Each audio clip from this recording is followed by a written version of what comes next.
How to hide apps on your iPhone. Well, that's exactly what I'm going to show you in this video. But before that, please make sure you subscribe to the channel. It helps out a lot. And with that being said, let's continue with the video. So in this video, I will show you guys 3 methods on how you can hide apps. You cannot blatantly hide them by making them go private or making sure that only you're able to use them. No, those are some things that you cannot do currently on an iPhone, but there are some neat tricks that you can use in order to hide apps.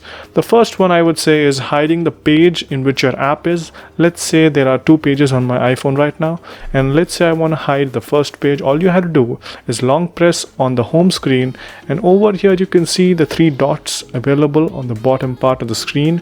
You have to press on those 3 dots, and you can see that there are currently 2 pages on my iPhone. All I have to do now is uncheck the one that I want to hide, and that's it. That page will now be hidden. You cannot access that page. But if you want to use that page again, all you have to do is repeat the process. Long press on the home screen, click on the dots, check the option this time, and check the page that you want to unhide, and click on done. That's one way of doing or hiding apps. The other way is directly long pressing on them and clicking on removing them. So this will remove it from the home screen, but it will not remove it for the app library. This can only be done for default apps. If you have other apps, you will need to turn them off through screen time. Well, yeah, that's pretty much it for this video. I hope it helped you guys.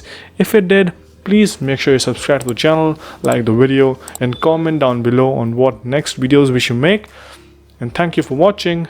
Bye bye.